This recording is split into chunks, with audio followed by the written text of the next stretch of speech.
Mr. Antonio Cucchiaro, he is a manager at Bianchi Casseforme, Parma, Italy.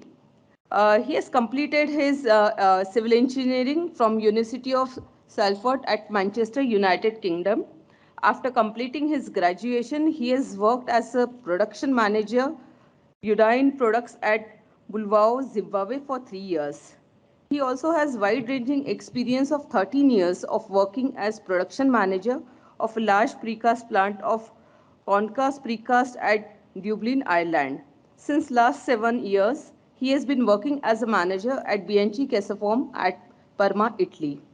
Today, he will be speaking about the selection of suitable and economical precast production methods. So, over to you, sir. You can start your presentation. Good evening to everyone. I hope you're all doing well. I wish I could be there in person, but as we all know, the COVID situation makes traveling a bit hard. So we'll use this means of presenting what I think is various types of precast production methods. So basically, there's various types of things to consider when we're thinking of precast. The choice of method of precast manufacture is dependent on a number of issues and factors. The type of construction method, the location of the factory relative to site, and the local preferred construction systems, and the requirements of the local market. I've chosen 3 construction systems that are well used in Europe as well as the rest of the world. One is a multi-story column, beam and floor construction method. One is a wall panel, a 2-dimensional, as in its vertical walls and slabs. And the third is a modular system. And I will go through each one, highlighting the benefits and the downfalls as we go along. In this example here, this is a beam and column and slab construction method, where all the elements of the construction of this particular hotel here in Italy were manufactured using multi-story columns, beams, and flooring slabs. One of the questions that might arise is what type of flooring slab? There are many to choose from, and I will go through a few of them as quickly as I can. But the next slide here will just show you a video of a precast facility where we can see the production of various precast elements. This factory is here in Italy. What we can see now is the production of double T floor slabs. This is the kind of flooring system that this particular company uses. We can see how concrete is distributed within this factory. This factory is pretty large for Italy. It's 12,000 square meters of production, with a production of up to 400 cubic meters of concrete per day. At the moment, the factory has been scaled down, but here we can see that they're producing double T beams. Here they're doing pre-stressed L and inverted T beams, all pre-stressed. As you can see, this is just a mold for manufacturing of beams. This factory is generally quite labor intensive because there's a lot of manual work, and all the setting out of all the molds and equipment is in a manual manner. Here they can see that they're pouring an inverted T beam.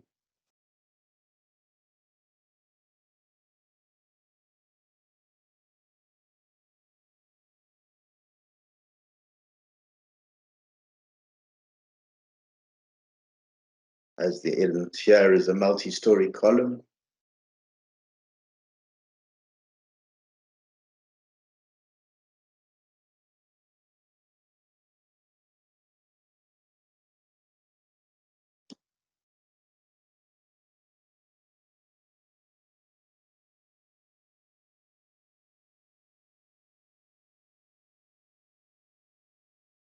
There's the evacuation or demolding of the multi-story column.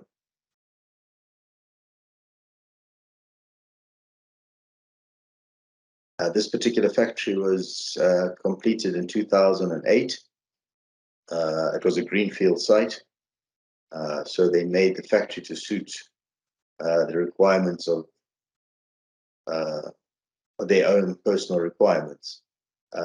In this particular factory, they also have a machine for washing the panels to give exposed aggregate finish. These types of panels here in Italy are mainly used in commercial properties, factory units, and such like.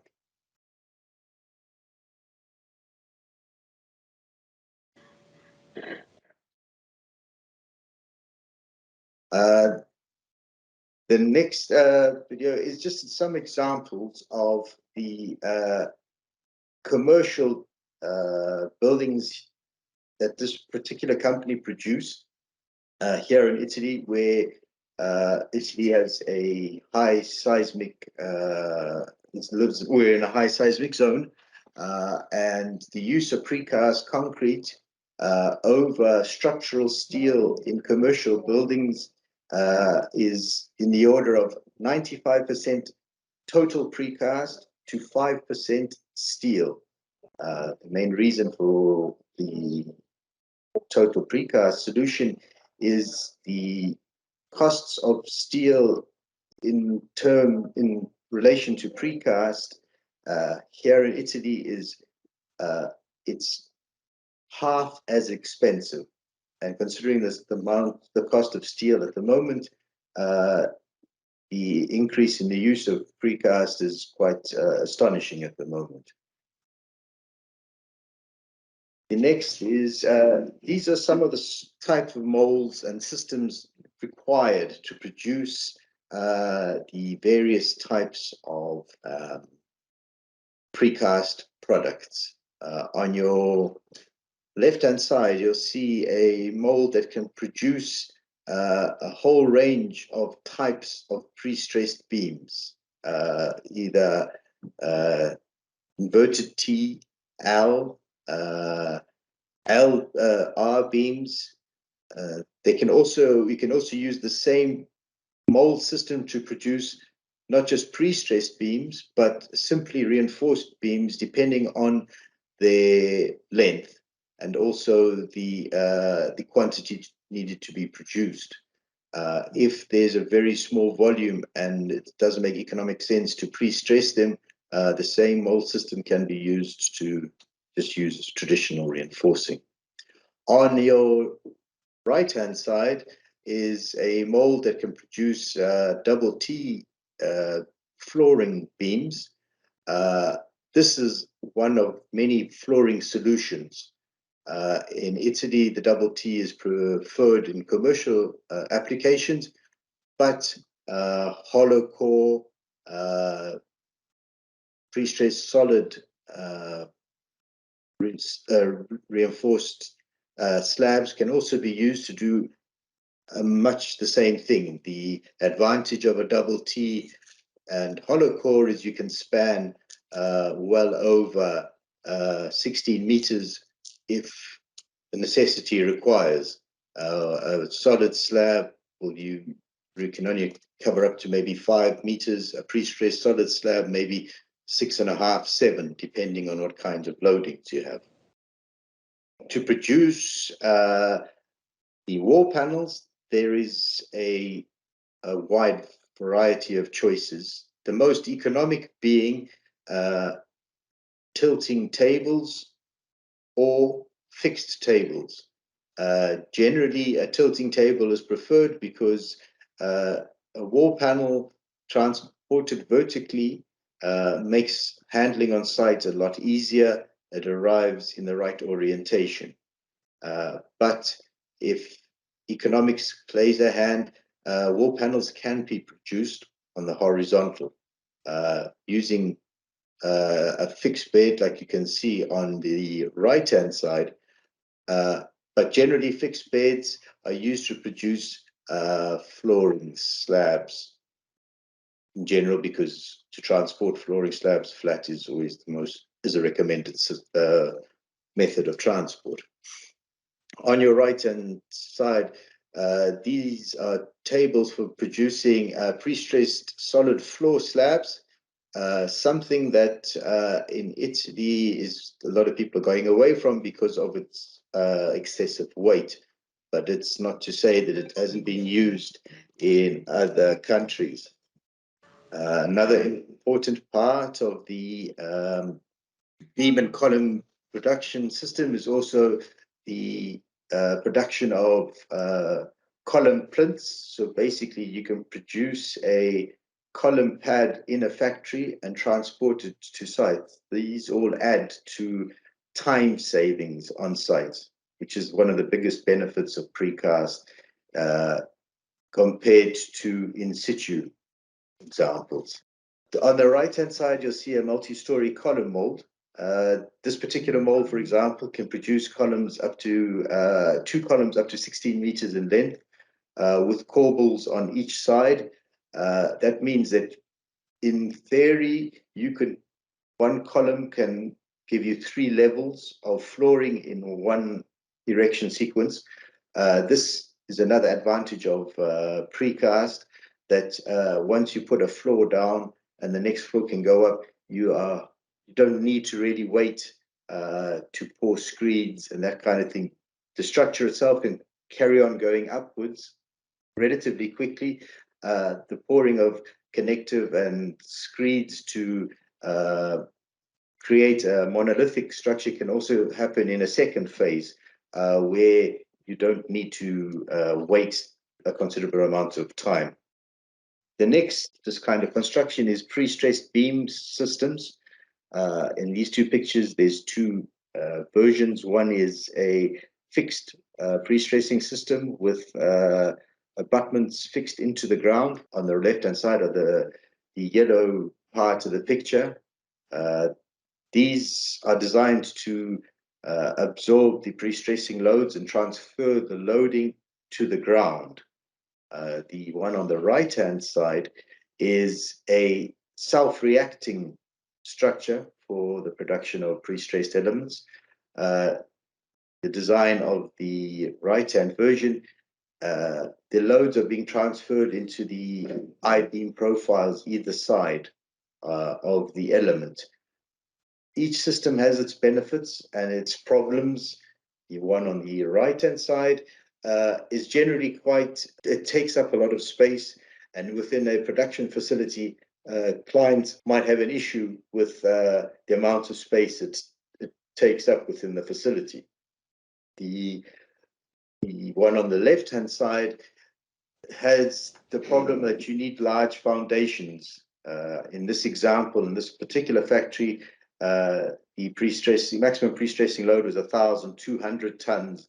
So the foundations in relation to that kind of structure are quite phenomenal.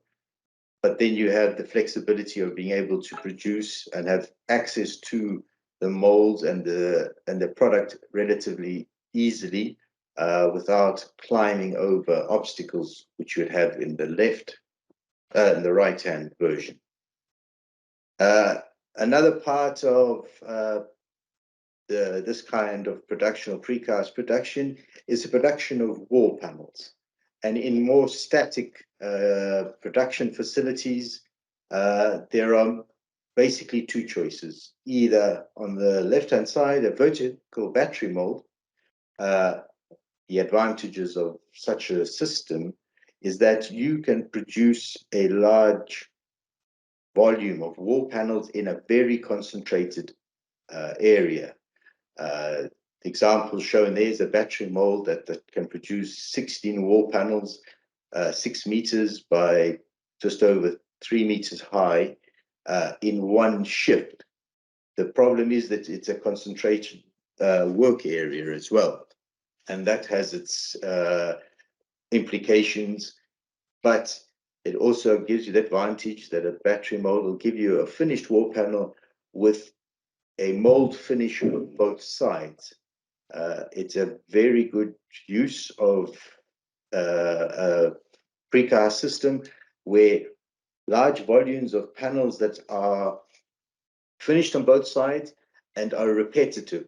Battery mold is ideal for repetitive wall panels, be it load bearing or even partition walls.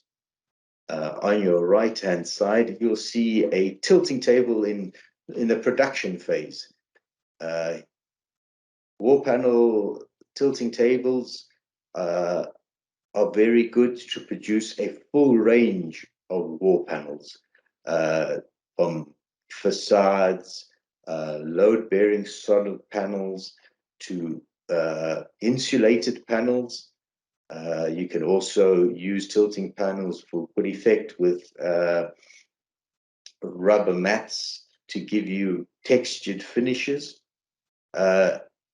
These kind of facilities are good for producing wall panels up to a maximum of roughly 500 square meters a day of wall panel. Over that capacity, the use of battery molds and tilting tables becomes more of a problem, because a fixed tilting table can only produce once in a 12-hour shift. And so is the same story with a battery mold. On the next slide, I'll just show you, sorry about it, it's written half in Russian at the bottom. It's just something I picked up. It's basically a realization of a client of ours in the Ukraine that just gives a visualization of how tilting tables and a battery mold, this particular client has a hollow core factory as well, how you can visualize the construction of a residential tower block. So that's the next slide.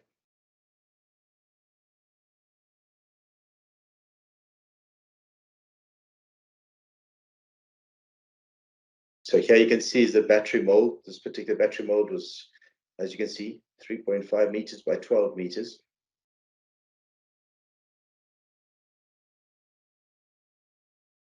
And it was 8 cells, and the tilting tables, which they had 2 of.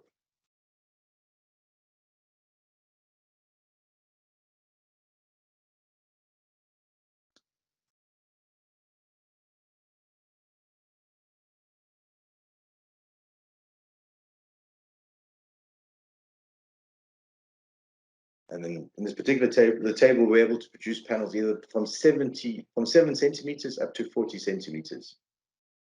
So this is the tower block that they realized. This is a rendering.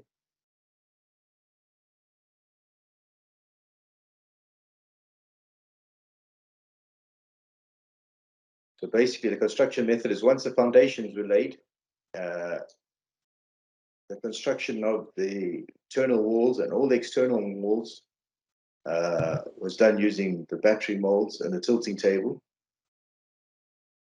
And then the flooring was all hollow core.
that's the completed building. It was just to give an illustration of the construction method. It's a very quick and fast and efficient method of construction. In my opinion, it's the kind of product that maybe a more automated production system would be far superior in the realization of this kind of building, which leads me into the next possible choice. And this is a video, well, it's a rendering of a carousel plant. A carousel plant is a highly automated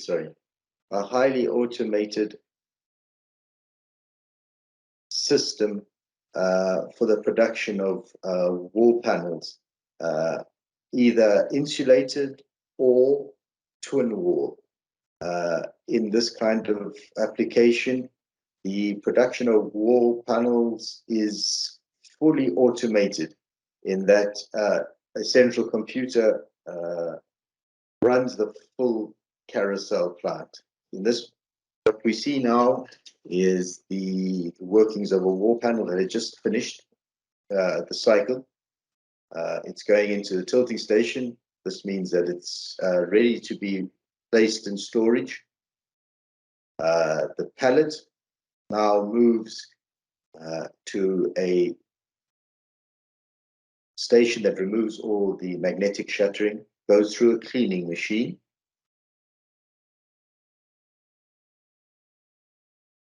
It goes into a second phase in this particular case where the surface is completely cleaned using a dry ice method. This method is used to remove all surface residue, especially concrete residue and surface retarders, as well as release agents. The next phase, the pallets, once clean, goes into a secondary location where all the magnetic shuttering is placed on the pallet. Pallet comes out complete. At the next stage, all the inserts, or for example, in this case, the magnetic shutterings weren't quite of the right length, but inserts were placed in. It goes into a next phase where the surface demolding is placed. In this case, it's by a robot. This enabled that to save on the release agent, as well as to not overspray the surface of the pallet. The pallet moves further down the production facility to the next area where the reinforcing is positioned on the pallet. It's taken through to the next phase where it is taken to the area where the concrete is spread over the full surface of the pallet.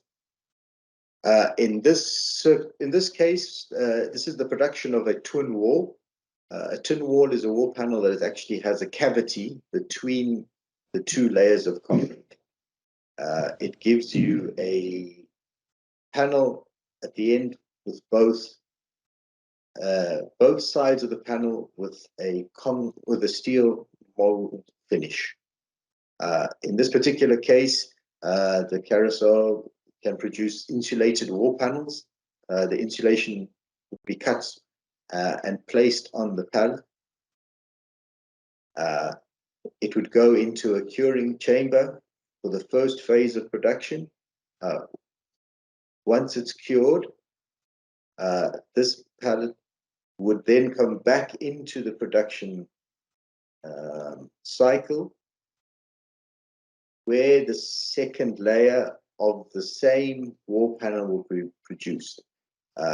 In this circumstance, the first layer would be produced the shift prior, so that once it's ready and it's reached nominal concrete strength, it would be removed from the curing chamber, which is the big gray building in the middle, and the mirror image of that same panel would be produced, starting the cycle from the beginning that I mentioned previously.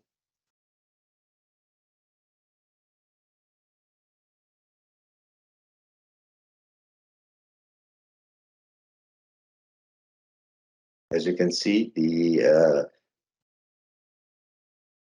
handling storage crane is selecting the panel that went in previously, and it's going to send it back to the side of the production where the mirror image of the panel, which what we can see on the left-hand side of the screen, will be filled with concrete. The panel previously produced will enter into a dedicated crane that will turn the whole pallet over and position it directly on top of the mirror image of the panel. This would give us a completed sandwich panel. Well, twin wall sandwich panel. Although this is a computer generated rendering, the next video that I'll show you will show you this same factory. One thing that has to be bore in mind is the number of people that are working in the factory. The factory is highly automated. Most operations are done inside the offices, which control the whole Carousel plant. Minimum amount of employees on the factory floor, but the investment in something similar to this is considerable, even for European standards. As you can see, here's the finished twin insulated wall coming out the production and going into the storage areas, starting the cycle again. The other system is a modular 3D mold. In this circumstance, the care we have is a form that can produce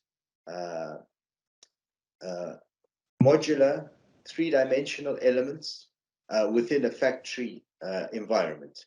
This particular factory is in Holland, where this particular company can make 3D modules.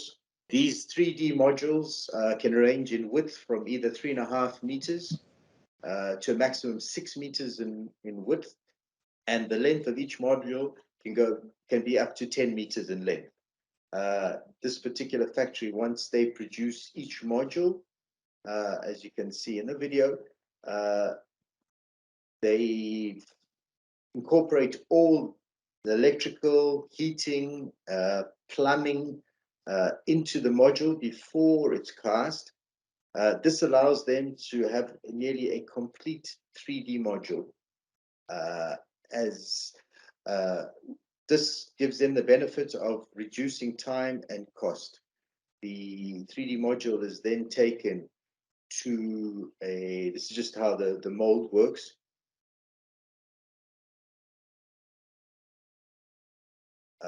They'll take out the module. They have a specific second facility within the complex where they do the complete fit out, as in they do the complete finishing of each module. In this section here, you can see they're sliding the floor element in. As you can see, they've got insulation.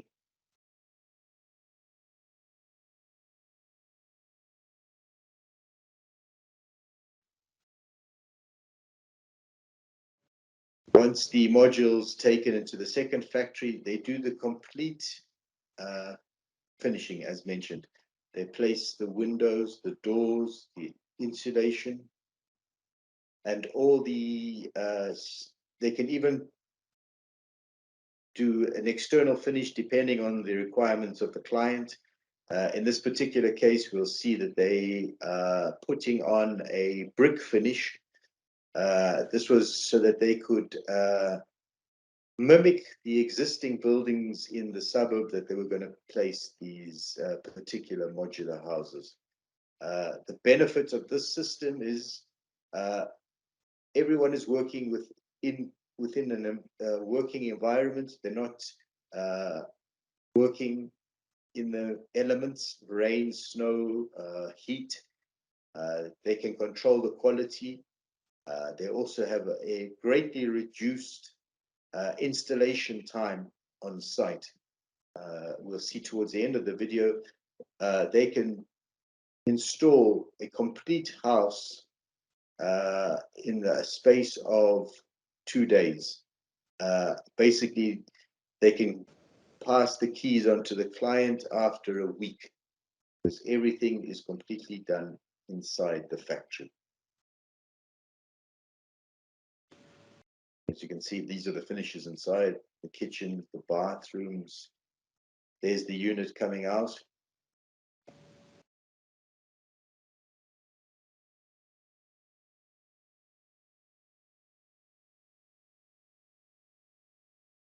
This is the installation. This is one complete house. Double story.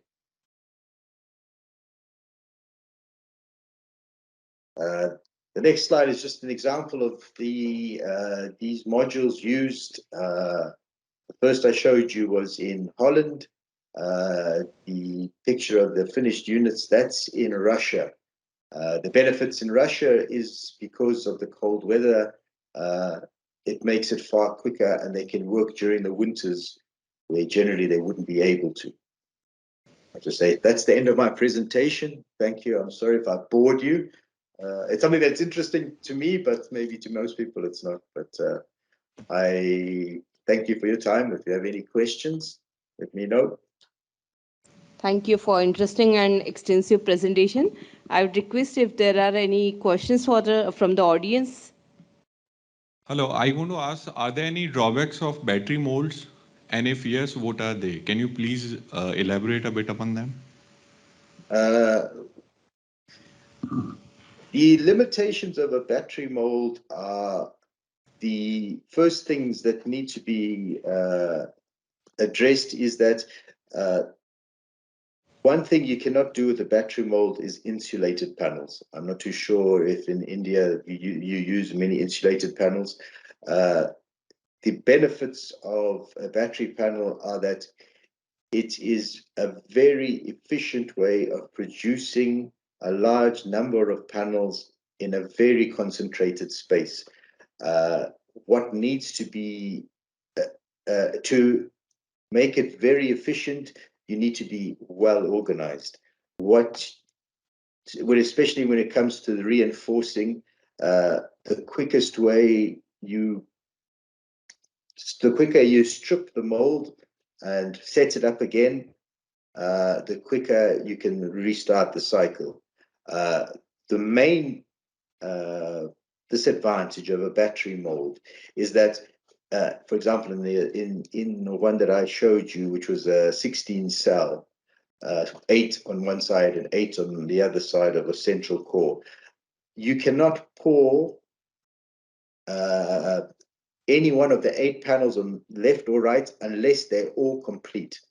So the whole mold has to be completely closed before you can pour, which is exact opposite of a tilting table or a flat mold, because you can, as soon as it's ready for concrete, you can put concrete. So it's a mad rush to get everything evacuated, everything cleaned up, putting in the reinforcing and closing it up. And you're only pouring at the end of the shift, where on a tilting table, you're constantly pouring. For example, a carousel, you're constantly pouring. That is the biggest problem. It's all about organization. But if the panels are repetitive and it's the same thing day in, day out, there's no better method. And it gives you a very good mold finish on both sides that you can't get with a tilting table. That's for sure. Hope I've answered your question. Yeah, thank you. Hi, Antonio. Saurabh here. Your ex-colleague. I hope you remember me. Oh, yes, sir. How are you doing? Long time I'm no good. hear, How are you? long time no see. You're back in India, Yeah. looking well from the back. It was a good presentation, Antonio. Thank you very much, Just sir. wanted to know more about those 3D modules. Yes. Can we produce them with the base slab and 4 walls as one single unit, monolithically manufactured? You can, but generally, some people, Sarah, they do is they pour the floor slab first, and then they place the core and the other parts of the mold on the sides. It has been done. It's a bit more complicated, Sarah, because you counting on that level of the previous poured concrete to give you the finished level, which is a bit of an issue. As you would know, so the Dutch are pretty clever. They came up with a compromise, and they decided to slide the floor in. They were clever in that circumstance that you can adjust the floor to ceiling height by adjusting the mold. So they could also, if wanted to, they could change the floor to ceiling height. They can also exclude positioning the floor slab because they use the roof slab of the previous, if you understand what I mean, previous unit. But it can be done. It's not impossible. Okay. Thank you. You look after yourself. Take care. Nice seeing you again. Yeah, we have one more question. Hi, Antonio. Hello. My question is for how many storage can we go one above other installing all the elements without topping the below storage? Which construction method are you talking about? Be more specific. The normal frame structure, column, beam, and slabs. Well, to be honest, that's more a design problem. It all depends on the weight of the elements. You can make multi-story columns up to 17, 18 meters long if required. The number of times you go up in that kind of system is all dependent on the calculations, mainly of the engineer, and not of the precast itself, in my opinion. I know that there are many precast buildings in Southeast Asia that are in the 30 to 40 floor level.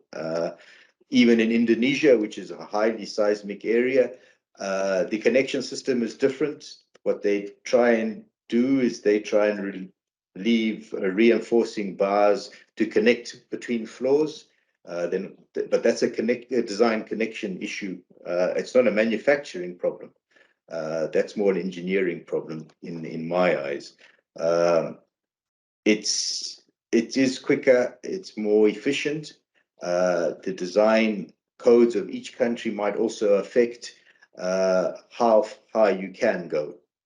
For example, here in Italy, they try and keep them way below 10 stories. But in Asia, I know it's where there's a higher population, and apartments cost a fortune, land costs a fortune, especially like in Singapore, they go as high as they can. Like I say, I don't think there is a limit to precast installation. It all depends on engineering. So I hope that answers your question.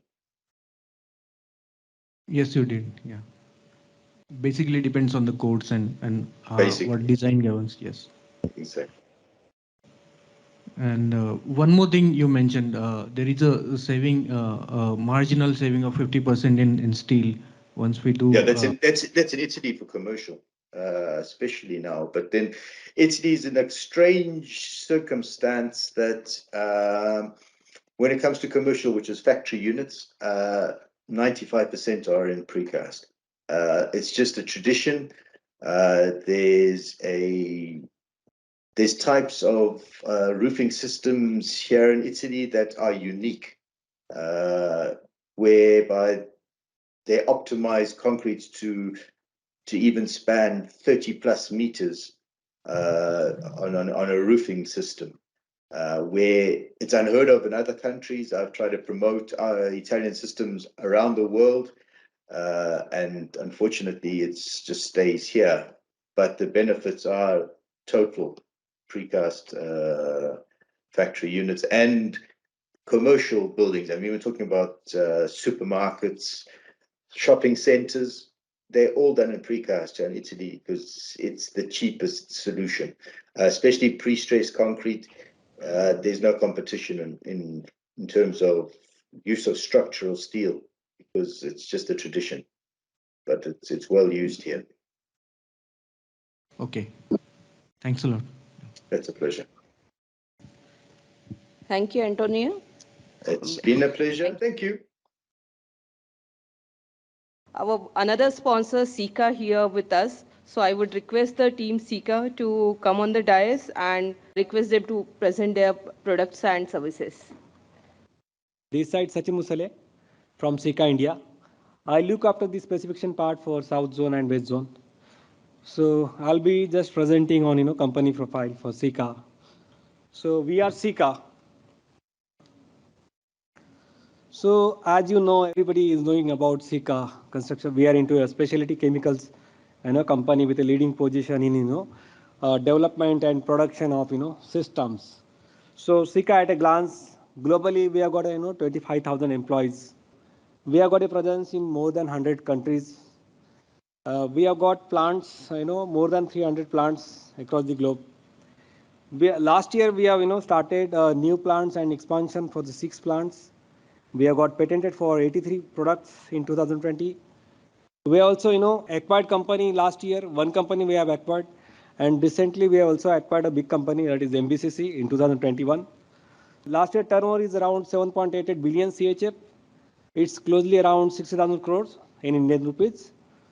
So this is about the SIKA India, SIKA. So we have markets like concrete. We have got a presence in concrete. We have got a market like waterproofing, roofing, building finishing, flooring and coating, sealing and bonding, refurbishment, and industry. So we have got this market. So we have got the opportunity from Simcon to talk on the grouts products, especially for the precast buildings and for the sealants. So we'll have a brief discussion on the grouts and the sealants later by this presentation. I'll just play a small video for your understanding.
Thank you. That's it from our side.